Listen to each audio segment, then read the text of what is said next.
여러분, 아마겟돈 하면 떠오르는 이미지가 어떠합니까? 바로 아마겟돈 하면 바로 종말의 대전쟁, 이렇게 그 이미지가 각인되어 있을 거예요.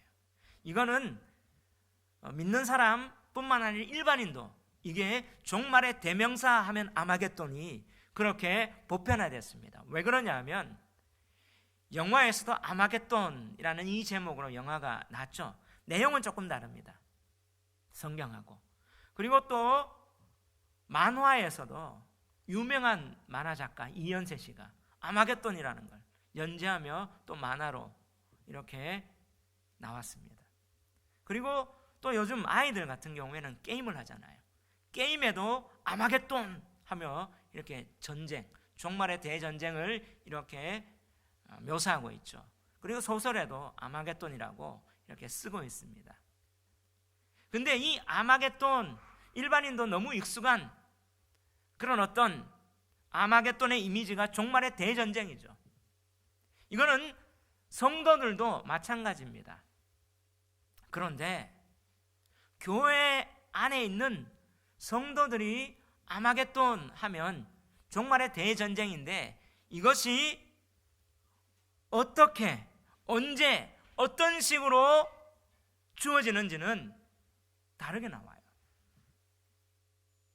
왜냐하면 성도들 가운데도 아마겟돈 하면 종말의 대전쟁이라고 무언가가 있는데 정말 성경에서 말하는 것보다 교회 안에서 이렇게 저렇게 떠도는 이야기나 그런 것들로 먼저 채워져 있기 때문에 이런 역할을 한 사람이 또 이런 역할을 한 그런 자들이 바로 세대주의자들이라고 지칭할 수 있는데요. 그들이 주장하는 아마겟돈 전쟁, 이 종말의 대전쟁은 바로 이제 미래의 어느 날 중공군과 아시아 연합군 2억 군대가 진군에서 유브라테스 그 강을 딱 건너서 이스라엘과 전쟁하기 위해서 제3차 세계대전처럼 바로 무깃도에서 모인다는 거죠. 이래서 3차 세계대전은 무깃도에서 바로 아마겟돈이란 그 지역에서 모일 거다 이렇게 얘기하니까, 세대주의 얘기하니까 사람들도 무깃도 아마겟돈 그곳이 어디냐 이렇게 집중하고 조명하고 방송도 그렇게 나온 적이 있어요. 또 이 아마겟돈, 성경에서는 아마겟돈이라는 말은 오늘 요한계시록 16장 16절 여기 한 곳밖에 없어요. 그런데 이 전쟁의 이 내용들 표상이 19장, 바로 이 짐승에 표받은 자와 그 예수님, 백마탄 예수님과의 전쟁이 계속 이어집니다. 그러니까 666 아마겟돈 계속 같이 이어지는 거예요. 12장부터 쭉 나와서 13장 쭉 이어지는 거예요. 이게 또 20장의 마지막 최후의 심판, 곡과 마곡의 전쟁으로 이어져서 이제 둘째 심판인 불못에 빠지는 최후 심판이죠. 하나님의 흰 보좌, 백보좌 심판이라고 여기에 이 앞에 나오기 때문에 이것을 연결해서 곡과 마곡이 전쟁이 일어나니까 곡, 마곡 하면 홍수 이후에 창세기 10장에 보면 곡, 마곡 지역이 소련 지역이거든요. 이 소련군이 합세해서 나간다, 이렇게 세대주의자들이 한국교회 예전에 이렇게 막 퍼뜨렸어요. 그러다 보니까 기존 교인들도 성경에서 아마겟돈 하는 것보다 이런 얘기 듣다 보니까 어떻게 해요? 666하고 아마겟돈하고 같이 지금 이어지거든요. 12장부터 이어지니까 두려움에 떨고 종말의 대전쟁. 근데 진짜 성도라면 확인해야 되죠. 어디에서 확인해야 됩니까? 성경에서. 성경에서 말하는 그 아마겟돈의 의미가 뭔지 확인하고 우리가 분별해야 되는데 하지 않는 거죠. 과연 지금 그들이 말하는 그런 종말의 대전쟁, 바로 3차 세계대전, 그 무기토에서 일어나는 그 아마겟돈 전쟁이 맞을까요? 정말 성경이 말하는 그게 뭘까요? 오늘 본문이 그 아마겟돈 전쟁의 배경입니다. 자, 이 배경을 살펴볼 때, 자, 오늘 이 요한계시록은요, 누구에게 주어진 이 메시지입니까? 환상입니까? 사도 요한이 1차적으로. 사도 요한이 바로 로마 시대 때 황제 숭배, 황제가 신이었어요. 숭배를 반대한다고 바로 핍박하고 교회를 핍박하고 교회를 압제하고 교회를 멸망시킬 그 의도로 로마 황제가 그렇게 하는 가운데 사도 요한이 교회 지도자로, 에베소 지도자로 어떻게 해요? 포로가 되어서 밤모섬이라는 감옥에 감금되어 있었어요. 그때 하나님께서 주의 날, 바로 오늘 주일날이죠, 예배드리는 가운데 환상 가운데 보여주셔서 이것을 쭉 보여줬거든요. 이것을 사도 요한은 기록했습니다. 1세기 때. 그리고 누구한테 이 환상을 전하기 위한 거예요? 세상입니까? 아니죠. 아시아의 7교회예요. 분명히 이 메시지를 전하는 대상자는 정확하게 누군지가 밝혀져 있습니다. 바로 성도들입니다. 바로 이 핍박 가운데 예배드리며 정말 지키기를 원하는, 신앙 지키기를 원하는 그 교회 성도들에게 이 메시지를 주는 거예요. 그 배경을 우리가 무시하면 안 돼요. 그런 가운데 지금 하나님 나라 교회와 세상, 그 세상의 지금 대명사가 뭐예요? 로마 황제죠. 사탄의 왕자 있는 그들이 어떻게 해요? 대적하고 있는 이 전쟁에 대한 묘사를 하고 있는 가운데 믿음의 성도들에게 어떻게 된다? 이 전쟁의 결말이 어떻게 된다? 하나님의 교회가 승리한다. 이 메시지를 주고자 하는데, 하나님은 그러면 왜 지금 사탄의 세력, 세상의 세력이 이렇게 득세하고 강하게 보이는가?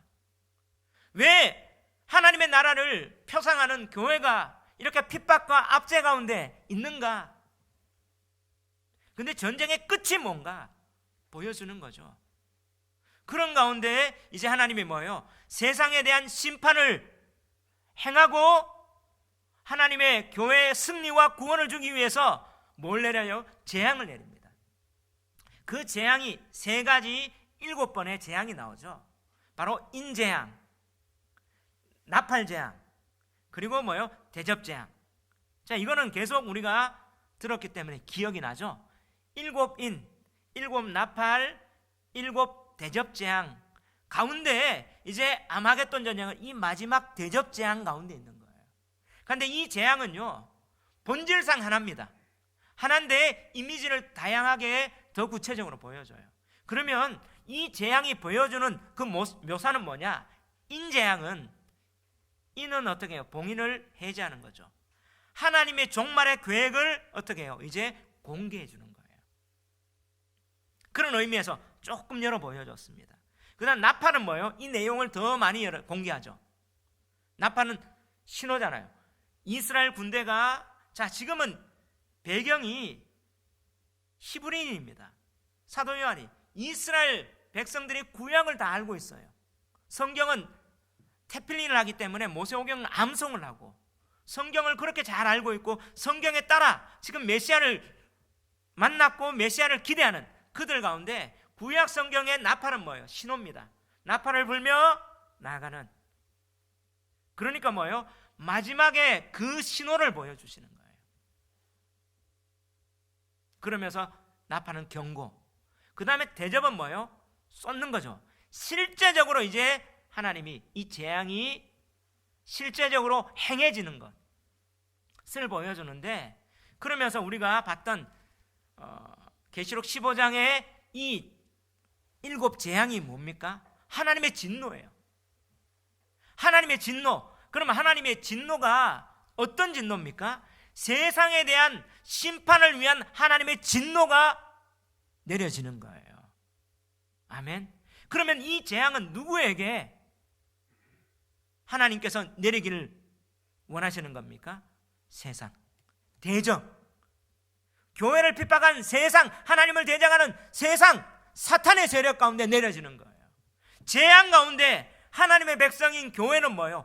구원받고 승리하고, 그래서 새 노래를 부르는, 그래서 어떻게 해요? 그들이 잘 알고 있는 구원의 표상인 출애굽, 그 출애굽 당시에 홍해를 건너고 나서 어떻게 해요? 새 노래를 부르는 그 새 노래의 장면이 이렇게 15장에 7재앙, 바로 가운데 대접재앙 가운데 이렇게 딱 불려져요. 그 가운데 이 7재앙 가운데 나팔재앙은 그 새 노래를 부르기 직전에 하나님이, 하나님의 백성이 세상 나라인 애굽, 사탄의 대명사인 바로 앞에 애굽에 하나님이 그들 구원하기 전에, 홍해를 건너기 전에 뭘 합니까? 10가지 재앙을 베풀죠. 그 10가지 재앙의 메타포, 바로 그런 모티브가 바로 이 7재앙 중에 나팔재앙이에요. 대접재앙이에요. 그런 재앙. 그 재앙은, 자, 출애굽의 10재앙에 어디에 내렸습니까? 애굽 사람에게. 근데 이스라엘 백성들은 보호받았어요. 그걸 기억하셔야 돼요. 이해되십니까? 자, 이런 맥락 속에, 이 대접 재앙 속에 우리는 지금 뭐예요? 아마겟돈 전쟁이 있다는 사실을 우리는 머리 떼고 꼬리 떼고 딱 알면 뭐예요? 왜곡될 수 있어요. 이게 요즘 유행하는 말로 악마의 편집, 이런 말이 있죠. 뭐냐 하면, 제가 그때 한 방송을 봤는데 어떤 사람이 이런 말을 했는데 분위기를 완전 앞에 빼고 뒤에 빼고 다 이렇게 분위기를 완전 다르게 만들더라고요. 전체 풀 화면을 보면 다른데 앞 띄고 머리 띄고 꼬리 띄고 중간에만 탁 이걸 하면 어떻게 해요? 완전 의미가 달라지는. 그래서 우리가 이 아마겟돈, 이 전쟁을 볼 때도 이 재앙 가운데 내려주는 그 맥락을 보게 되는 거죠. 근데 이 재앙은 하나님의 진노요, 세상에 대한 심판인데 공식이 있었어요. 7재앙 가운데 첫 번째부터 네 번째까지는 뭐예요? 자연계에 내려지는 재앙이었죠. 근데 5번째, 6번째, 7번째는 자연계가 아니라 특정한 지역에, 아주 여기가 어떻게 해요? 특별한 그 재앙의 본질적 의미를 담고 있는, 구체화되는 거죠. 자, 이런 맥락 속에 5번째 대접이 쏟아질 때 어디에 지금 쏟아집니까? 10절에 보면 또 5째 천사가 그 대접을 어디에 쏟으니? 짐승의 왕자, 짐승의 그 왕의 보좌의 자리에 쏟았다는 거예요. 그러면 이 심판이 어디에 있는단 말이에요? 짐승의 왕자에게. 그 다음에 6번째 천사가 12절에 보니까 그 대접을 어디에 쏟습니까? 큰 강 유브라데. 그럼 유브라데에 쏟으니까 이제 강물이 말라서 동방의 왕들이 와요. 그곳에서 이제 마지막 종말에 하나님이 곧 전능하신 이의 큰 날, 종말이죠. 종말이 있을 전쟁을 위하여 모으는데 그곳이 어디더라? 아마겟돈인 거죠. 그리고 7번째 천사가 대접을 공중에 딱 쏟으니까 이 전체 하니까 뭐예요? 뭐가 무너져요? 바벨론이 무너져요. 큰 성 바벨론. 그러면 이 바벨론 무너지는 게 17장, 18장, 19장, 20장까지 딱 계시록 새하늘과 새 땅 나오기 전까지 나오는 거예요. 그러면 자, 점진적으로 이 재앙이 나가는데 이 전쟁 끝에 마지막 세상의 대표인 바벨, 그 바벨이 무너지는 가운데 지금 아마겟돈 전쟁이 지금 있습니다. 이런 맥락 속에 우리가 그러면 이 의미가 뭔지 바로 해석하는 거죠. 그러면 우리가 지금 세대주의자들이 말하고 세상이 말하는 그런 아마겟돈하고 다른 성경이 말하는 그 의미가 뭔지 우리는 알 수 있는 거예요. 아멘. 근데 신앙을 어떻게 가지냐? 덮어놓고 믿어요. 어떻게 믿어야 돼요? 열어놓고 믿어야 되는데, 뭘 열어놔야 돼요? 성경을 열어놓고 믿어야 되는데, 덮어놓고, 성경 덮어놓고 이 이야기 저 이야기 다른 건 믿다 보니까 내가 뭐 믿는지도 모르고 여기 흔들 저기 흔들 그렇게 될 수 있다는 사실이죠. 이런 맥락 속에 오늘 본문, 이 본문이 주고자 하는 메시지가 무엇입니까? 두 가지입니다. 첫째, 바로 하나님의 진노의 대접 재앙은 사탄의 보좌에 대한 하나님의 심판입니다. 할렐루야. 네, 따라합시다. 하나님의 진노의 대접 재앙은 사탄의 보좌에 대한 하나님의 심판입니다. 아멘. 예. 이거는 뭐냐면, 자, 다섯째 재앙부터 아까 특정한 장소가 있다고 했죠. 10절, 11절 우리 다 같이 한번 읽읍시다. 시작. 또 다섯째 천사가 그 대접을 짐승의 왕자에 쏟으니 그 나라가 곧 어두워지며 사람들이 아파서 자기 혀를 깨물고 아픈 것과 종기로 말미암아 하늘의 하나님을 비방하고 그들의 행위를 회개하지 아니하더라. 자, 오늘 특별히 다섯째 천사가, 자, 이 모든 심판은 어디로부터 나왔어요? 보좌로부터. 심판을, 이 재앙을 수행하는 자가 뭐예요? 다 천사입니다. 그러면 이 심판은 하나님으로부터 말미암고 하나님의 주권 아래 있고 하나님의 말씀 따라 행해지는 거예요. 근데 이 천사가 어디에 쏟아요? 짐승의 왕자. 그럼 짐승의 왕의 자리인 거예요. 이 짐승이 누굽니까? 13장에 우리가 봤죠. 이 짐승은요, 바다에서 나오는 짐승인데요, 7머리에 10뿔, 그리고 어떤 모습입니까? 바로 표범과 같고 곰과 같고 사자 같은, 다니엘이 환상 가운데 다니엘 7장에 봤던 그 짐승, 그 짐승이 여기에 나오는데, 이 짐승은 다니엘서를 통해서 우리가 또 확인했고, 또 계시록 13장에서도 확인할 때 이는 뭐예요? 적그리스도. 13장 우리 1절 2절 우리 한번 읽어볼까요? 앞쪽입니다. 시작. 내가 보니 바다에서 한 짐승이 나오는데 뿔이 10이요 머리가 7이라. 그 뿔에는 10왕관이 있고 그 머리들에는 신성모독하는 이름들이 있더라. 내가 본 짐승은 표범과 비슷하고 그 발은 곰의 발 같고 그 입은 사자의 입 같은데 용이 자기의 능력과 보좌와 큰 권세를 그에게 주었더라.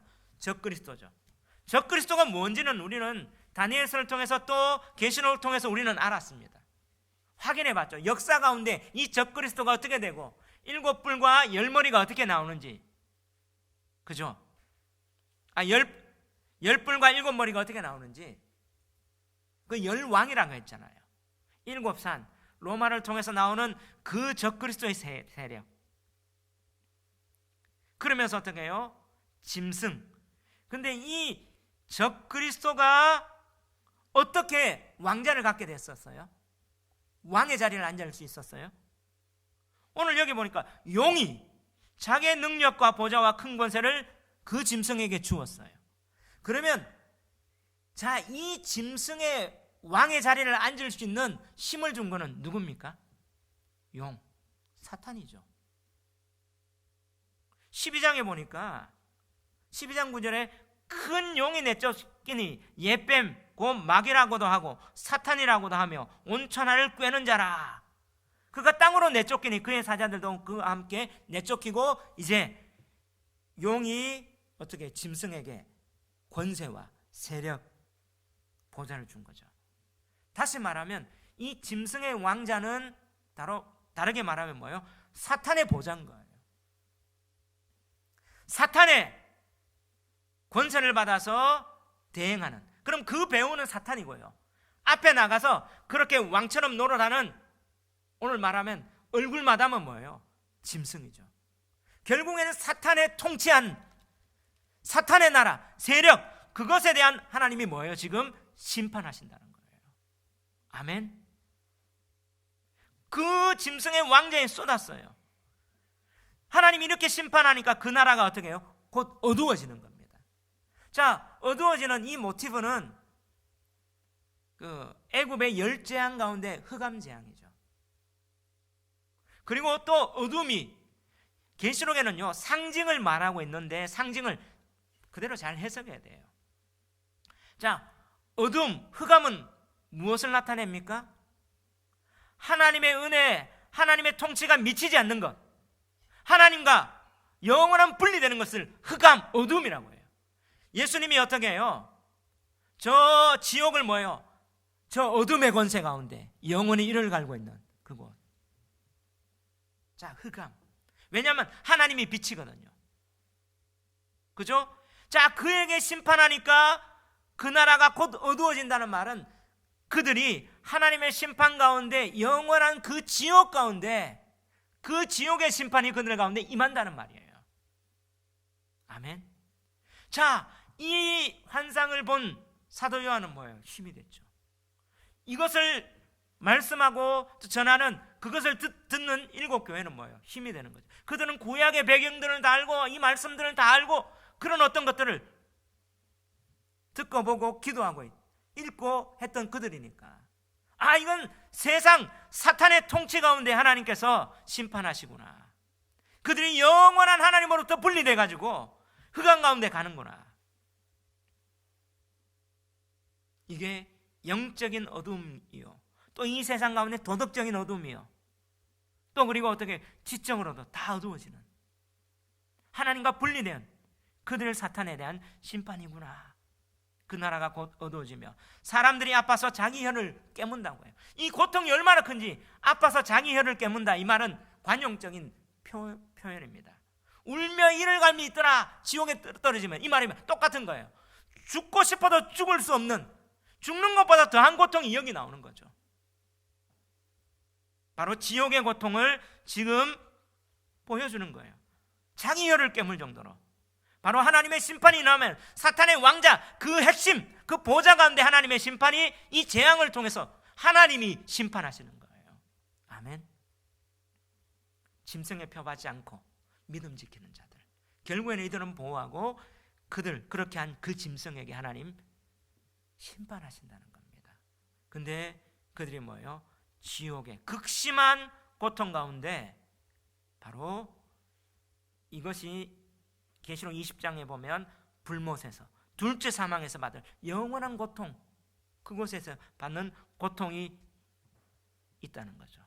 그러면 11절에 뭐예요? 아픈 것과 종기로 말미암아 하늘에 하나님을 비방하고 그들의 행위를 회개하지 않더라. 자, 그들을 심판할 근거가 뭐라고요? 하나님을 비방하는 거예요. 그들이 또 뭐예요? 그들의 행위를 회개하지 않는 거예요. 하나님은요 무자비한 하나님이 아닙니다. 우리가 계속 계시록을 봤을 때 하나님의 뜻은, 베드로 후서도 봤을 때 뭐예요? 사람들이 회개하고 하나님 앞에 돌아오고 구원받기를 원하는 거잖아요. 하나님이 그래서 지금 기회를 주시는 거예요. 왜 교회가 핍박당하고 왜 사탄의 세력이 그렇게 강하고 이렇게 힘 있는 것처럼 보이냐? 하나님이 기회를 주시는 거죠. 돌아오라고. 그러면서 교회가 예수님이 그렇게 어떻게 해요? 십자가에 고통당하고 고난당했던 것처럼 교회가 예수님의 그 표상을 행하면서 기회를 주시는 거예요. 구원의 기회를. 근데 그들은 뭐예요? 그 기회도 이제 쳐버립니다. 그리고 마지막 기회, 그들의 행위를 회개하지 않는 거예요. 9절에도 뭐예요? 회개하지 아니하고, 또 11절에도 그들의 행위를 회개하지 않아요. 마지막 기회가 이제 끝나는 것. 그래서 하나님의 심판이 임한다는 거죠. 기회는 잡아야 되는 거예요. 우리가 복음을 들었을 때 다시 들을 기회가 없을 수 있습니다. 버스가 지나가면 더 이상 안 돼요. 열차가 지나가면, 그럼 어떤 사람이 이렇게 말해요. 택시 타고 가지. 근데 우리 인생은 한 번 지나가면 돌이킬 수가 없더라고요. 그게 우리나라에서 돈이 제일 많은 사람이란 대명사가 바로 삼성가 아닙니까? 그래서 삼성가의 원조되는 그 삼성가의 할아버지가 이병철이었어요. 그 이병철 씨 별명이 돈병철이었어요. 돈이 제일 많아서. 근데 그 이병철 회장이 죽기 직전에 정말 돈을 많이 가져봤죠. 죽기 직전에 그가 질문을 합니다. 20가지 질문을 해요. 죽기 직전에 그것이 우리 중앙일보에 나왔고 방송으로 그 마지막 그 이병철 회장이 남긴 20가지 질문이 나왔잖아요. 정말 성경에 있는 하나님이 진짜냐? 인간의 죄는 어떻게 해결하느냐? 예수가 그렇게 구원자인데 맞냐? 이런 어떤 20가지의 인간이 내가 죽으면 진짜 지옥이 있느냐? 이런 어떤 이 질문에 대해서 그는 어떻게 마지막 기회가 있었던 거죠. 사실 이 존재와 근원에 대한 질문을 가졌는데 그 질문에 답도 적기 전에 어떻게 해요? 가버렸어요. 이게 우리 인생입니다. 회개하지 않아도 마지막 하나님의 기회가 지나갈 때 하나님 그렇게 심판하신다는 것을 보여주는 거죠. 지금 이 자리에 우리가 있는 것, 여기에서 뭐예요? 세상이 유한하다, 유토피아다? 아니요. 바로 어떻게 해요? 종말이 있다. 마지막 기회일 수 있다. 정말 마지막 심정으로 이렇게 예배드리며 하나님 앞에 서는 이것을 보며 그들은 어떤 마음이 있을까요? 그래, 하나님 마지막이 있습니다. 저들이 회개하지 않군요. 하나님 우리에게는 그 마지막이 천국이 있습니다. 이런 소망이 있지 않아요? 그래서 이 계시록을 읽고 듣고 했던 그들은 힘을 얻는 거죠. 아멘. 자, 그래서 계시록을 읽으면요, 믿음의 선조들은 힘을 얻었어요. 길선주 목사님이 일제강점기 때도 그렇고, 근데 우리는요 성경을 덮어놓고 믿으니까 계시록 하면 왠지 모르게 두려움과 공포 가운데 있어서 안 읽잖아요. 바로 이런 어떤 정말 천국에 대한 소망, 그리고 세상에 대한 마지막 하나님 그때 기회 주셨을 때 심판하신다는 것을 알면 감사가 있습니다. 소망이 있습니다. 이런 믿음과 소망과 감사가 넘치는 저와 여러분 되시기를 주의 이름으로 축원합니다. 두 번째 메시지, 하나님의 진노의 대접 재앙은 마지막 시대에 교회와 사탄과의 영적 전쟁의 치열함을 보여줍니다. 자, 한번 따라합시다. 하나님의 진노의 대접 재앙은 마지막 시대에 교회와 사탄과의 영적 전쟁의 치열함을 보여줍니다. 아멘. 예, 이제 아마겟돈은 나와요. 여러분, 아마겟돈 전쟁이 정말 실제적인 전쟁인가?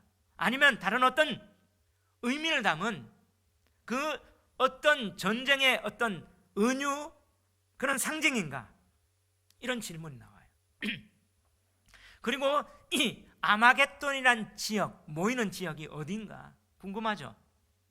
그렇다면 이것을 성경이 오늘 이 본문에서 말하는 이 아마겟돈의 진짜 이 전쟁의 의미가 뭔지 우리는 알 수 있는 거잖아요. 자, 16절에 보면 새 영이 히브리어로 아마겟돈이라 하는 곳으로 왕들을 모으더라. 마지막 종말의 전쟁이에요. 14절에도 보면, 자, 그들은 귀신의 영이라 이적을 행하여 온 천하 왕들에게 가서 하나님 곧 전능하신 이의 큰 날, 이 하나님 곧 전능하신 이의 큰 날이 뭐예요? 마지막 종말, 종말에 있을 전쟁을 위하여 그들을 모은, 종말의 전쟁을 위하여 모으는 곳인데 그곳이 어디라고요? 아마겟돈이라고요. 히브리어로 아마겟돈. 근데 이 요한계시록에 쓰여진, 이 신약 성경이 쓰여진 언어는 뭐예요? 헬라어죠. 헬라어는 그리스어인데요, 고대 그리스어입니다. 자, 우리가 지금 한국어를 쓰잖아요. 세종대왕 이 훈민정음 창제할 때 그때 언어를 뭐라고요? 고어라고 하죠. 우리 고대 한국어. 나란 말씀이 중국에 달라 니르고조 할 배 있어도 지금 다르잖아요. 우리 국어가 뭐 이렇게 중국과 다른데 읽고 해석하려고 할 때 이런 식으로 했던 것처럼 지금 이 성경에 기록된 언어는요, 고대 그리스, 헬라어라고 해요. 이 고대 그리스를 헬라 나라라고 했거든요. 알렉산더가 지배했을 때. 그리고 알렉산더가 지배했을 그때가 지성적으로는 제일 발달했어요. 바로 소크라테스, 플라톤, 아리스토텔레스, 그 다음에 누굽니까? 알렉산더. 자, 그들이 세계를 지배했기 때문에 그 당시에 유럽의 사상은 이 헬레니즘 가운데 있었어요. 그래서 전 세계 공용어가 헬라어가 됐습니다. 자, 이 아마겟돈이란 말은 히브리어를 음역한 거예요. 헬라어로 음역한 건데, 본디 히브리어는 뭐냐 하면 하르마게이돈이에요. 이걸 헬라어로 음역하다 보니까 아마겟돈 이렇게 하는 거예요. 하르마게이돈. 더 정확하면 하르라는 말은 산이란 말이에요. 마게이돈이 무깃도라는, 무깃도 지명이죠. 그러면 이 아마겟돈 말이 하르마게이돈, 이 말이 뭐냐면 무깃도의 산이라는 거예요. 그대로 이 뜻을 그대로 해석하면. 근데 무깃도라는 지역이 이스라엘 안에 있어요? 있죠. 제가 이스라엘 가서 그 무깃도에 가봤습니다. 무깃도. 근데 이 무깃도에는 가보면요, 산이 없어요. 왜냐하면 평원이에요, 평원. 이스라엘은요, 이 무깃도가 있는 이스라엘 평원 가운데 있는데요, 이스라엘은 세계 모든 지형 기후가 다 있어요. 요파 같은 데는 지중해하고 해서 해수면이 0, 해발 0. 근데 이제 평원하면 어때? 해발 300에서 50m. 그 다음에 예루살렘 같은 데는 뭐예요? 진짜 산지예요. 해발 800에서 1000m. 고산지대죠. 그리고 요 예루살렘 딱 지나가면요, 여리고 해저 300이에요. 사이에 있는. 이때는 뭐예요? 더워요. 겨울이 없어요. 우리 지하하면 지하는 따뜻하죠. 마찬가지로 그래서 여리고에는 열대 기후가 있어요. 그래 사회에서는 겨울에 갔는데 해수욕을 해요. 다 세계의 기후가 다 있는 거예요. 근데 이스라엘의 곡창지대라면 이스라엘 평지, 평원이라고 하는데 요 지역에 무깃도가 있어요. 북쪽에. 그럼 여기는 산이 없어요. 들판이에요, 들판. 근데 왜 여기가 전쟁의 왕들을 모으느냐 하면, 자, 오늘 이 계시록을 또 이 환상을 받는 자가 사도 요한입니다. 그리고 또 성도들이에요. 구약 성경을 잘 아는. 자, 그들 가운데, 역사 가운데 무깃도는 뭐냐? 전쟁의 대명사예요. 왜냐하면 이 무깃도 지역에 이스라엘의 역사 가운데 200번 이상의 전쟁이 있던 곳이었어요. 왜 전쟁이 많이 일어났느냐 하면 교통의 요충지입니다. 이집트가 전 세계 패권을 잡기 위해서 바벨론을, 메소포타미아를 침공하려면 나일강을 건너서 해안도로를 따라서 어디를 지나가야 되면 무깃도를 지나가야만이 저 바벨론, 이라크 쪽으로 갈 수 있어요. 무깃도를 꼭 지나가야 됩니다. 그러면 또 바벨론이 패권을 잡아서 애국으로 가려면 어디를 지나가야 돼요? 무깃도. 해안도로를 지나가고 또 왕의 대로라고, 지금 사우디아라비아 미디안족들이 이렇게 왕의 대로라고 킹스 하이웨이를 지나가는데, 이 킹스 하이웨이 만나는 교차점이 뭐냐면 무깃도예요. 그리고 이스라엘 내에서 저 밑에 예루살렘에서 북쪽 갈릴리까지 갈 때 이 족장의 도로라고 하는, 족장 도로가 또 지나가는 이 꼭지점이 어디냐면 무깃도입니다. 무깃도는 사통팔달, 교통의 요충지요, 지리적, 이렇게 요충지이기 때문에 전력적으로 아주 중요해요. 여기를 딱 차지해야만이 다 잡을 수 있어요. 그래서 전쟁할 때 무깃도를 탈취하는 전쟁이, 그게 사상에 보면 드보라가 가난 전쟁하고 할 때 어떻게 해요? 여기 무깃도에서. 또 그리고 기드온이 미디안하고 싸울 때 무깃도. 그리고 솔로몬이 어떻게 해요? 이 무깃도에 뭘 세웁니까? 병거성을 세워요. 이 성을 쌓습니다. 성을 쭉 쌓아서 지금 보면 한 20m 정도 산처럼 쌓을 거예요. 산은 아닌데 쭉 쌓아서 뭐냐면 위에 말들이 하고 이 쭉 올라가면 밑에는 뭐예요? 저수지가 있어요. 물을 먹을 수 있도록. 거기에 제가 가봤습니다. 근데 이렇게 우리가 얘기하면 남한산성보다 작아요. 무깃도의 병거성이. 그래서 무깃도는 뭐의 대명사예요? 전쟁의 대명사.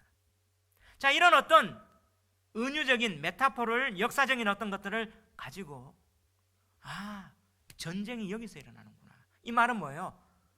이런 전쟁의 장소에서 그들이 전쟁하는데 이스라엘과 전쟁이 아니라 지금 뭐예요? 교회와 사탄과의 전쟁이잖아요. 맞습니까? 그런 어떤 의미를 갖고 있는 거죠. 그러면서 뭐예요? 누가 여기에 왕들을 모아요? 세 영이. 그러면 영이 지금 이 왕들을 모아서 전쟁하는 거예요. 무슨 전쟁이란 말이에요? 영적 전쟁이란 말이에요. 실제적인 전쟁이 아니라, 또 무깃도는요 2억 명이 모인 전 세계 3차 세전에 여기 모일 그 장소가 아니에요. 여기 가보면 남한산성은 산에 있지, 들판에 있는데 어느 정도 되면 상암 하늘공원 그 정도밖에 안 돼요. 무깃도가. 그럼 여기에 전 세계 군대가 다 모여가 3차 세계대전 할 장소가 안 됩니다. 그럼 뭐예요? 상징이란 말이죠. 왜냐하면 16절에 세 영이 히브리어로 아마겟돈이라 하는 곳으로 왕들을 모은다. 자, 그 세 영이 어떤 존재입니까? 13절 14절 한번 읽어봅시다. 시작. 또 내가 보매 개구리 같은 새 더러운 영이 용의 입과 짐승의 입과 거짓 선지자의 입에서 나오니 그들은 귀신의 영이라. 이적을 행하여 온 천하 왕들에게 가서 하나님 고 전능하신 이의 큰 날에 있을 전쟁을 위하여 그들을 모으더라. 지금 보세요. 새 영이 용의 입, 짐승의 입, 거짓 선지자의 입, 귀신의 영이에요. 바로 영적 전쟁이 지금 일어나는 사탄의 삼위일체라고 할 수 있는 용, 짐승, 거짓 선지자가 지금 있는 사탄과의 전쟁, 이 전쟁이 영적 전쟁이죠. 상징을 상징으로 해석해야 되는데 이걸 그렇게 얘기해요. 자, 근데 이 전쟁이 어떻게 일어난다고요? 12절에 보니까 어떻게 일어납니까? 12절 한번 읽어봅시다. 시작. 또 여섯째 천사가 그 대접을 큰 강 유브라데의 소돔에 강물이 말라서 동방에서 오는 왕들의 길이 예비되었더라. 여러분 어디에 쏟는데요? 큰 강 유브라데. 그럼 유브라데 하면 자, 사도 요한이 자, 그들의 역사 가운데 그들은 히브리인이잖아요. 히브리인이 유브라데 강 하면 어떤 느낌이 들까요? 그들은요 우리나라, 자, 우리 한민족이 압록강 그리고 낙동강 하면 어떤 느낌이 들어요? 우리나라의 북쪽 경계 압록강, 두만강, 그리고 남쪽 경계 뭐예요? 낙동강. 그 낙동강 전선이 무너지면 우리가 다 지는 거죠. 압록강 저 전선을 넘어서 그럼 중국까지 가는 거잖아요. 그런 이미지, 강이라는 그런 이미지, 경계가 되죠. 마찬가지로 자, 히브리인들은요, 이스라엘 사람들은요, 유브라데 강 하면 어떤 의미가 드느냐? 바로 그들의 경계예요. 왜냐? 하나님이 그 이스라엘의 조상인 아브라함에게 언약을 맺죠. 창세기 15장 18절에 그 언약을 맺으면서 이렇게 약속을 해주셨어요. 다 같이 한번 읽어봅시다. 시작. 그날에 여호와께서 아브라함과 더불어 언약을 세워 이르시되 내가 이 땅을 애굽 강에서부터 그 큰 강 유브라데까지 네 자손에게 주노니. 할렐루야. 하나님이 아브라함에게 주신 그 약속의 땅의 경계가 뭡니까? 애굽강, 나일강에서부터 저 북쪽에는 뭐예요? 북동쪽이죠. 유브라데 강까지. 그러면 자, 그들이 유브라데 강하면 어떤 의미가 들어요? 우리 북쪽의 경계구나, 우리 땅의 경계구나. 저 나일강 하면 어떻게, 애국강 하면 우리 그 남쪽의 경계구나. 이런 어떤 의미가 있죠. 자, 이것을 그들은 그 땅을 하나님 주신다고 했기 때문에 여호수아 때도 유브라데 강까지 자기들 땅을 차지하기 위해서 합니다. 근데 다 차지하지 못했어요. 언제 이 땅을, 이 아브라함의 언약이 완성되냐면 솔로몬 때 유브라데 강까지 딱 차지하는 거예요. 다윗 때는요, 이 애국 강에서 유브라데 밑까지만요, 단까지만 쳤는데 솔로몬이 이 단에서 유브라데까지 딱 차지하면서 어떻게 해요? 그때 솔로몬 때 하나님께서 어떻게 해요? 하나님 나라가 지금 완성됐다, 그 언약이 됐다 하면서 성전을 세워요. 이거 딱 차지하고 나서. 그러면 유브라데 강은 뭐예요? 그들의 경계입니다. 자, 하나님 나라의 경계.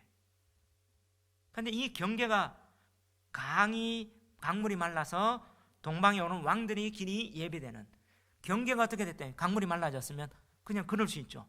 그냥 넘어올 수 있죠. 경계가 어떻게 됐다고요? 허물어진 거죠. 동방의 왕들. 자, 그럼 역사 가운데, 자, 사도 요한이 어떤 역사의식이 있어요? 동방 어디입니까? 이 유브라데 강의 동쪽, 북동쪽에 어디 있습니까? 북쪽에는 아수르, 동쪽에는 누구예요? 바벨론, 그 다음에 메데바사, 페르시아가 있잖아요. 자, 그 이방 나라, 바로 하나님 나라와 이방 나라와 경계인데, 저 아수르한테 이스라엘이 어떻게 패망당하고, 바벨론에서 성전이 패망당하고, 유다가 패망당하고, 페르시아가 어떻게, 메데바사가 그들을 했던, 이야, 그때 이스라엘이 패망당하던 그 모습을 떠오르지 않겠어요? 뭐가 허물어져서? 경계가 허물어져요. 이것을 지금 어디에 지금 편지를 합니까? 교회. 다시 말하면 세상과 교회가 경계가 허물어져 가지고 세상의 왕들이 교회 안에 침투해 올 것을, 이 마지막 때, 이게 영적 전쟁인 거예요. 세상이 어떻게 해요? 교회를 침투하면서 그 왕들을 가지고 세상의 바벨론 같은, 페르시아 같은, 아수르 같은 그들이 와서 전쟁하면서 교회를 어떻게 해요? 넘어뜨리려고 이 전쟁이 일어나는데, 이 전쟁은 뭐냐? 귀신들의 영, 용의 입, 짐승의 입, 거짓 선지자의 입을 통하여 이 전쟁이 일어나요. 이 전쟁을 지금 보여주는 거예요. 그러면 마지막 때, 이건 상징으로 얘기하는 거죠. 이걸 상징하는 문자적으로 하다 보니까 세대주의자는 그런 판타지 소설 같은 그런 중공군이 소련군이 나아가 3차 대전 얘기한다고 이 얘기를 하는 거죠. 자, 이건 지금 영적 전쟁이 일어나는 거예요. 바벨론에. 그러면 이 교회를 무너뜨리는 영적 세력이, 경계가 무너지는 게 어떤 거냐? 지금 용의 입, 짐승의 입, 거짓 선지자의 입, 공통점은 어디입니까? 입이죠. 입에서 뭐가 나와요? 말이 나오죠. 말은요, 사상을 담는 그릇입니다. 결국에는 이 전쟁은 뭐예요? 말의 전쟁이요, 말씀 전쟁이요, 사상 전쟁입니다. 이건 태초에부터 일어났어요. 창세기 12장에 보면, 계시록 12장에 보면 이 옛뱀 욕 창세기부터 얘기하잖아요. 에덴에서 어떤 일이 났습니까? 하나님의 창조의 말이냐, 마귀의 거짓말이냐, 이것 때문에 우리가 선악과를 몰고 이 죄악 가운데 빠지게 되는 인류가 이렇게 나오는 이 말의 전쟁이요, 거짓말의 전쟁이요, 사상의 전쟁이라는 사실이에요.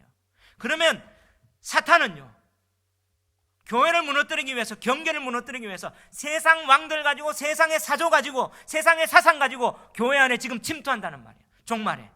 지금 보십시오. 교회를 무너뜨리기 위해서 세속화, 그런 사상 가지고 옵니다. 그리고 나서 뭐예요? 지금 유물론 가지고, 유물론은요, 하나님이 없다는 거예요. 그런 사회주의 사상 가지고 교회를 무너뜨리기 위해서 지금 나옵니다. 그러다 보니까, 자, 세계 2차 대전 이후에 뭡니까? 교회 일치, WCC 운동이 일어나고, 해방신학 나오고, 남미들이 어떻게 해요?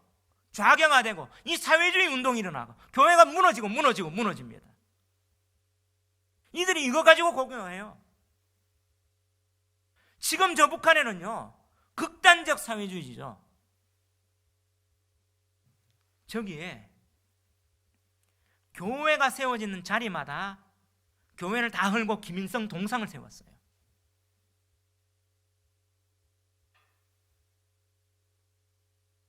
이거 영적 전쟁이에요. 대단한 영적 전쟁인데, 오늘날 북한 선교한다고 한국교회 목회자들 북한으로 이렇게 옛날에 좀 많이 갔습니다. 가면 목회자들이라고 제일 먼저 뭐 하는 줄 아세요? 김일성 동상회가 숭배하라고 해요. 근데 어떤 목사들이 거기 와서 탁 하고 나서 나와가지고 뭐 하는 줄 아세요? 내가 저 북한을 전도하기 위해서 내가 이렇게 하면 숭배했다, 이렇게 하고 있어요. 그러면서 한국에서 이런 어떤 한다고 하고, 지금 교회 안에요, 그렇게 북한에 갔던 목사님들이 사실 책 잡혔다는 얘기가 있어요. 제가 이게 뭐 인터넷으로 나가기 때문에 말할까 말까인데, 자, 그들이 가면 다 찍어서 편지하고 이렇게 보낸대요. 그게 지금 목회자들한테 지금 들리는 얘기. 제가 확실하게 잡지는 못하지만 그게 공공연하게 있어요. 자, 그러니까 뭐예요? 지금 한국 교회에서 지금 북한 선교한다는데 좌경화된 선교가 많아요.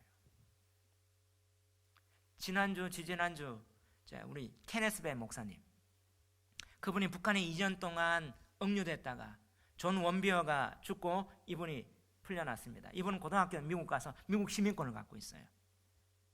그분 우리 교회에 와서 같이 식사했죠. 지난주에 제가 그 선교단체 신정동에 있거든요. 가서 그 선교단체하고 제가 어떻게 좀 협력 한번 해볼까, 지금 또 만나고 왔어요. 지금 미국에 이제 좀 잠시 뭐 정리하려고 갔는데 12월 달에 오면 한번 모실까 생각합니다. 그러면서 직접 북한에 가봤잖아요. 실제로 감옥에 2년 동안 있었거든요. 2년 6일. 예. 지금 어떤지 우리는 지금 교회 안에 이런 어떤 것들이 그 다음에 또 뭡니까? 여기에서 나오는 게 차별금지법 동성애예요. 여러분, 차별금지법 동성애가 왜 중요하냐? 자, 동성애는요, 성적 결정권이 자기한테 있다, 이거죠.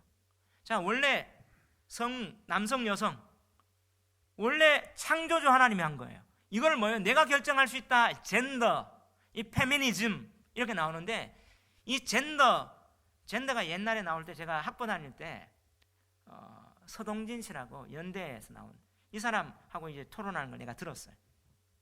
이게 지금 요즘은 그때는 20년도 넘었잖아요. 한 30년 됐겠네. 지금 제가 나이가 52살이니까. 예. 그때 이런 어떤 것들이 있는데 지금 확 들어왔어요. 슬금슬금 문화 교회 안에 들어갔는데, 그러면서 뭐예요? 이걸 얘기하면 성적 자기주장권을 얘기하다 보면 뭐가 무시됩니까? 하나님의 권위가 무시돼요. 그럼 하나님의 권위가 무시되면 성경의 권위가 무시되고 우리 믿을 필요가 없어요. 내가 신인데. 그런데 이게 교회 안에 들어와 있습니다. 지난주에 제 친구 목사님이 한신교회 잠시 뭐 특별히 동력할 일이 있어가지고 좀 하는데, 그 성도들 보니까 성도들이 불쌍해서 이 사람 지금 도와준대. 근데 복음을 딱 전하니까 목사님이 그 다음 복음 그거 하지 마라. 그 목사님 설교를 어떻게 하느냐? 성경 딱 읽고 누구누구의 사상은 어떻고 누구누구의 사상은 어떻고 이 얘기만 한대요. 그러면서 이번에 딱 와서 내가 그 목사하고 이제 끊었다. 뭐 얘기하니까 왜 그랬냐 하니까 장인 동성애를 인정한대요. 정확하게.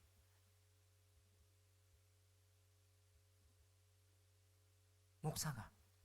이게 미국에만 일어나는 일이 아니고 미국의 감리교에서는 일어나죠. 다 인정하죠. 동성애 목사가 집례도 하고 세례도 주고 일하잖아요. 이게 지금 한신 쪽의 목사, 이 일산에 있는 그 목사가 물어봤대, 직접. 자기는 인정한대. 근데 사람 성품은 되게 좋대요. 근데 뭘 하냐? 교수들한테 항상 성경보다 이런 학설 저런 학설 이것만 배우니까 설교도 누가 이랬다 우리 윤리적으로 살아가자, 예수의 거룩한 삶을 받자, 예수가 하나님이다, 십자가에 죽으셔도 우리 죄가 용서됐다 보다 거룩한 삶 사자. 그리고 윤리적으로 행하자. 사회적으로 하자. 이것만 안 돼요. 교회가 뭐예요? 경계가 허물어졌어요. 죄의 근본적인 천국과 지옥에 대해서도 허물어졌어요. 지금 어떻게 유브라데가 쏟아지면서 왕들이 온다는 이 입 사상 아닙니까? 결국에는 교회를 무너뜨리는 게 지금 복음주의 쪽에는 뭐예요? 물질주의입니다. 성공하고 크고 이런 것들이 이게 교회를 무너뜨리는 영적 전쟁이라는 사실을 지금 보여주고 있어요. 자, 이것은 뭐예요? 거짓말이고 거짓령입니다. 자, 이 이야기가 구약에 예가 나오죠. 열왕기상 22장에 보면 아합이 아람하고 전쟁이 있을 때 내가 이 전쟁에 올라가야 승리하냐 마냐 묻고 싶었어요. 그때 400명 되는 거짓 선지자들이 올라가소서 여호와는 이렇게 말씀했습니다. 승리할 겁니다. 할 때 참 선지자는 뭐예요? 미가야입니다. 미가야는 하나님 내게 보여주신 올라가면 당신 죽는다 하니까 뭐예요? 이 미가야가 내 마음에 안 들었다면서 그렇게 어떻게 내칩니다. 그리고 예레미야 때도 뭐예요? 바른 말씀 전하니까 이 패망한다 70년 만에 우리 이 성전이 무너지고 다시 온다 하니까 예레미야를 감옥에 쳐놓고 어떻게 해요? 목줄해가지고 이렇게 넣고요. 거짓 선지자는 대우받고요. 근데 미가야하고 이때 선지자에 대한 어떻게 해서 이렇게 하는가? 교회 안에 이런 거짓 영들, 거짓 예언이 나오는가? 보여줘요. 자, 열왕기상 22장 19절에서 22절까지 한번 내용을 한번 읽어봅시다. 시작. 미가야가 이르되 다 같이 시작. 그런즉 왕은 여호와의 말씀을 들으소서. 내가 보니 여호와께서 그의 보좌에 앉으셨고 하늘의 만군이 그의 좌우편에 모시고 서 있는데 시작. 여호와께서 말씀하시기를 누가 아합을 꾀어 그의 길랏 라못에 올라가서 죽게 할꼬 하시니 하나는 이렇게 하겠다 하고 또 하나는 저렇게 하겠다 하였는데 한 영이 나와 여호와 앞에 서서 말하되 내가 그를 꾀겠나이다. 여호와께서 그에게 이르되 어떻게 하겠느냐 이르되 내가 가서 거짓말하는 영이 되어 그의 모든 선지자들의 입에 있겠나이다. 여호와께서 이르시되 너는 꾀겠고 또 이루리라. 나가서 그리하라 하였은즉. 자, 보세요. 계시록 12장에 뭐예요? 사탄은 꾀는 자, 온천을 꾀는 자죠. 하나님의 심판의 주권 가운데 사탄이 하도록 하나님 허락해 줘 버리는 거예요. 거짓말하는 영이 돼서 그 입에 들어가서 하는 이 영적 전쟁을 지금 뭐예요? 그래서 이제 여호와께서 거짓말하는 영을 선지자에 넣으셨고 또 여호와께서 왕에 대하여 화를 말씀하셨나이다. 자, 이런 어떤 전쟁이 영적 전쟁이라는 거예요. 여기에서 그러면 교회는 어떻게 될까? 15절에 답을 얘기해 줍니다. 시작. 보라, 내가 도둑같이 오르니 누구든지 깨어 자기 옷을 지켜 벌거벗고 다니지 아니하며 자기의 부끄러움을 보이지 아니하는 자는 복이 있도다. 할렐루야. 자, 계시록에서는 지금 복을 7번 말하는데 이 세 번째 복이에요. 예수님이 오시는데 어떻게 온다고요? 도둑같이 온다는 건 언제 올지 모르는 거예요. 그래서 뭐 해야 돼요? 마지막 때에 주님이 오실 것을 깨어있는 거예요. 여러분, 깨어있다는 말은 잠자지 말라는 말이 아니죠. 뭐예요? 분별하는 말이에요. 여러분, 분별하는 말이에요. 경계하는 말이에요. 이 말은 뭐예요? 말씀을 통해서 깨어서 무엇이 옳고 무엇이 거짓인지 분별하는 거예요. 지금 이 시대에 하나님이 영적 전쟁에서 분별하기를 원하십니다. 그러기 위해서는 뭐가 필요해요? 말씀이 필요합니다. 말씀을 하나씩 하나님이 여기에서 계시해 주셨는데 이 말씀 내려놓고 이런 예언, 저런 예언, 이런 말, 저런 말 여기 왔다가 저기 왔다가 안 돼요. 지금 마지막 때 우리 사명은요, 깨어 말씀 앞에 서 있는 겁니다. 그러기 위해서 우리가 훈련을 하는 거고 하나님 저한테 주셨던 그 부르심이 말씀 훈련하는 거예요. 말씀을 제대로 보는 거. 깨어 있기를 바랍니다. 아멘. 예. 그리고 자기 옷을 지켜 벌거벗고 다니지 않으며 자기의 부끄러움을 보이지 않는, 뭘 지켜야 돼요? 벌거벗음과 부끄러움을 보이지 않는 것은요, 옷 지켜야 해요. 자기 옷. 여러분, 인류가 언제 옷을 입었습니까? 범죄한 이유죠. 아담과 하와가 벌거벗으나 부끄러워하지 않은데 사탄의 거짓말에 깨어서 선악과를 먹고 나니까 눈이 밝아 벌거벗음을 알고 부끄러워서 뭐예요? 무화과나무로 옷 입었어요. 근데 무화과나무는 한시적입니다. 다시 말하면 그 죄악의 죄책감 수치심을 가리는 건 뭐예요? 이거 하기 위해서 뭐예요? 오늘 심리학이 여러 가지 어떤 것들이 그러한데 그건 일시적입니다. 근데 하나님은 이 근원적인 죄를 가리는 건 뭐예요? 가죽옷을 입혀주셨어요. 영구적이죠. 이 가죽옷은 희생이 따르는, 이 가죽옷이 무엇의 표상입니까? 십자가 예수 그리스도의 피의 공로의 표상 아닙니까? 우리의 가장 근원적인 문제가 죄의 문제 아닙니까? 이 죄의 문제를 지금 한국교회나 세계교회는 죄 문제보다 복받아라, 성공해라. 근데 천국과 지옥이 있고 이 죄가 해결되지 않으면 하나님 나라 들어갈 수 없다는 사실은 복음입니다. 근데 이것을 누가 해결해 주셨습니까? 예수님이. 가죽옷 입는 거예요. 계시록에서는 계속 옷 얘기합니다. 세마포 옷을 입고 흰 옷을 입고. 이 옷의 의미가 뭔지 19장 계속 이어지는데요, 19장에서 더 구체화됩니다. 19장 한번 찾아봅시다. 한 8절 9절 다 같이 한번 읽어볼까요? 시작. 그에게 빛나고 깨끗한 세마포 옷을 입도록 허락하셨으니 이 세마포 옷은 성도들의 옳은 행실이로다 하더라. 천사가 내게 말하기를 기록하라. 어린 양의 혼인잔치에 청함을 받은 자들은 복이 있도다 하고 또 내게 말하되 이것은 하나님의 참되신 말씀이라. 자, 어린 양의 혼인잔치에 청함 받았는데 뭐가 있어야 돼요? 세마포 옷이 있어야 돼요. 자, 이 복은 6번째 복입니다. 근데 이 세마포 옷은 성도들의 옳은 행실이라 했는데 이건 뭐냐? 예수 그리스도가 가죽옷이 되어서 우리에게 입혀주는 건 칭입니다. 우리가 구원받았어요. 그 다음에 이 옷을 계속 유지해 나가는 것, 이것은 뭐예요? 성화입니다. 아멘.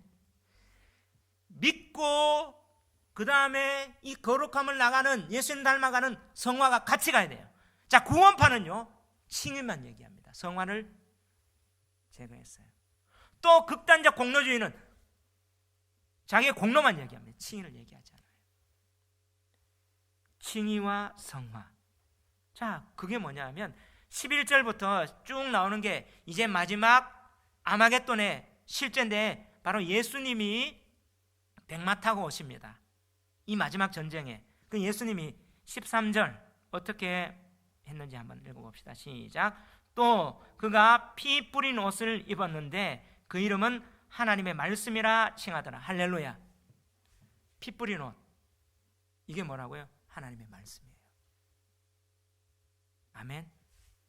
자, 우리가 세마포 옷은 피 뿌려서 희게 된 옷이에요. 이게 22장 제일 마지막 천국에 들어가는 조건을 얘기하고 마지막 복을 얘기합니다. 7째 복 22장 14절 한번 읽어봅시다. 시작. 자기 두루마기를 빠는 자들은 복이 있으니 이는 그들이 생명나무에 나아가며 문들을 통하여 성에 들어갈 권세를 받으려 함이로다. 할렐루야. 자기 뭐를 빠는 자? 두루마기.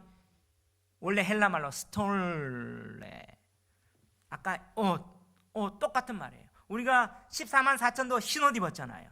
그 앞에 14만 4천과 흰옷 입은 자 스톨레, 똑같은 말을 써요. 근데 우리는 번역할 때 두루마기 또 옷 했는데 똑같이 옷. 그러면 내가 흰옷 입고 세마포 옷을 입을 수 있는 것은 내 옷을 빠는 거죠. 이게 뭐예요? 예수 그리스도의 말씀과 그 보혈 피로 회개하며 나가는 겁니다. 아멘. 이는 그들이 생명나무에 나가며 문들을 통하여 성에 들어갈 권세를 받으려 함이라. 할렐루야. 이게 우리가 하나님의 백성이 마지막 믿음을 지킬 수 있는 길이라는 사실을 믿으시기 바랍니다. 그럴 때 이 영적 전쟁의 이 최전선에 이 옷을 입는 자가 부끄러움을 당하지 않고 이걸 지켜라고 했어요. 이 옷 준비하고 지켜 나가는 저와 여러분 되시기를 주의 이름으로 축원합니다. 자, 오늘 여기 보니까 용의 입, 짐승의 입, 거짓 선지자의 입, 사상 말로 거짓말로 꿰입니다. 그러면 우리가 이 옷을 빠는 거는 뭐예요? 믿음의 고백이죠. 말씀을 통하여 예수님, 나 예수님 피가 필요합니다. 나 죄인이지만 주님 오늘 다시 한번 그 은혜를 내게 베풀어 주십시오. 고백하는 거예요. 그래서 이 믿음의 증언 바로 아까 19장에도 그 앞에 또 정언 이렇게 대언의 영 얘기를 합니다. 이런 보혈의 은총을 입술의 고백으로 또 믿음으로 고백하며 날마다 그리스도의 정결한 보혈로 말미암아 깨끗한 옷을 준비하는 저와 여러분 되시기를 주의 이름으로 축원합니다.